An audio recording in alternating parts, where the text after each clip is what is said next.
আসসালামু আলাইকুম এভরিওয়ান। আশা করি সকলেই ভালো আছেন।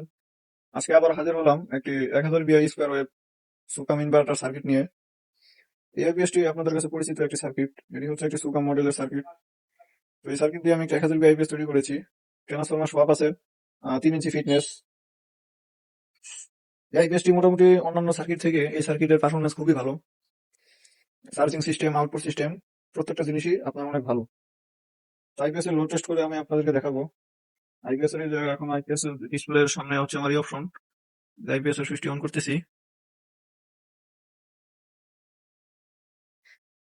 আইপিএস এর আউটপুট ভোল্টেজ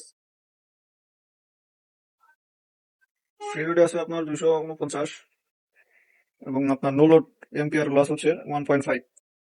এখন আমি 200 এম্পিয়ার লোড 200 ওয়াটের বাল্ব দিচ্ছি।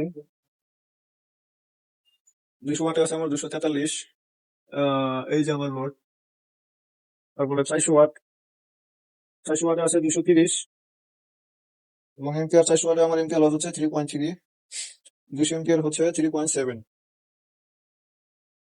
এআইপিএস এর সার্কিটে আমি কুলিং ফ্যানটি আপনার সেন্সরের মাধ্যমে করে দিয়েছি।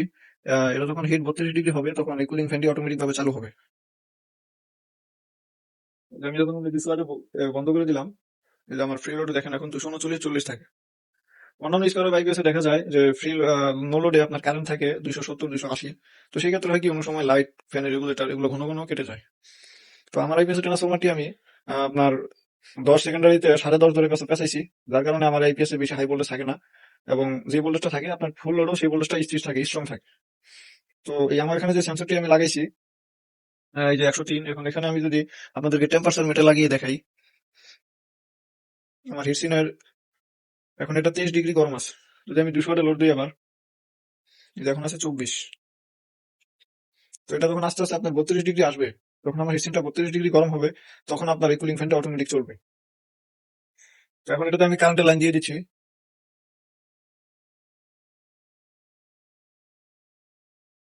কারেন্টের লাইন পাইছে, মেনশন 232 ভোল্ট, ব্যাটারি লেভেল।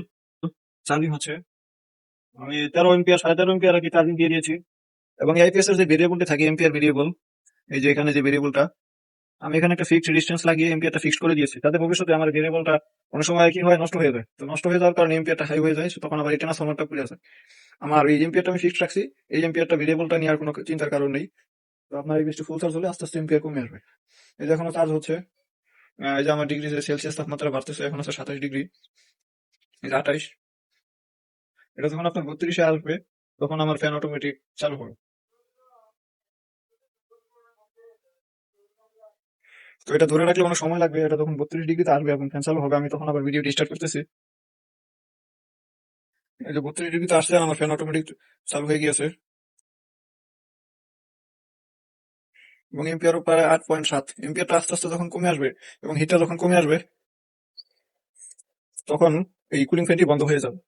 তো যেমন নাতাশা সার্কিট বা ইন্ডিয়ান যে সার্কিট গুলো আছে, বেশিরভাগ গুলোতে আপনার ফ্যানের সিস্টেমটা ওইরকম অ্যাকুরেট থাকে না।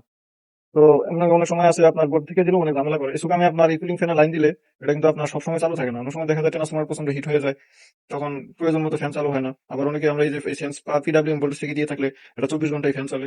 তো আমি এখন যে সিস্টেম করে দিয়েছি, এটাতে আপনার তো ফ্যানটা 24 ঘন্টা চলবে না। এই যে ফ্যানটা আমার বন্ধ হয়ে গিয়েছে, ফুল চার্জ হয়ে গেছে। আমার এই এটাও আপনার ঠান্ডা হয়ে গিয়েছে এবং আমার ফ্যানটাও বন্ধ হয়ে গেছে। যখন আবার এটা গরম হবে, তখন আবার এই ফ্যানটি অটোমেটিক ভাবে চলবে। তো এই ভিডিওটি থেকে যদি আপনাদের কারো কোনো কিছু জানার থাকে, আপনারা আমাকে কমেন্ট বক্সে জানাতে পারেন।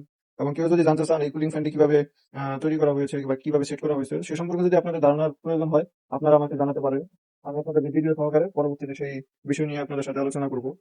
আর আপনারা যদি কেউ নতুন হয়ে থাকেন আমার চ্যানেলে এবং এখান থেকে কোনো কিছু আপনাদের উপকারে আসে, আপনারা আমার চ্যানেলটি সাবস্ক্রাইব করে রাখুন, যেন আগামীতে এই ধরনের সার্কিট সম্পর্কে আপনারা কিছু নলেজ জানতে পারেন এবং শিখতে পারেন। তো আশা করি ভালো থাকবেন, সুস্থ থাকবেন। আল্লাহ হাফেজ।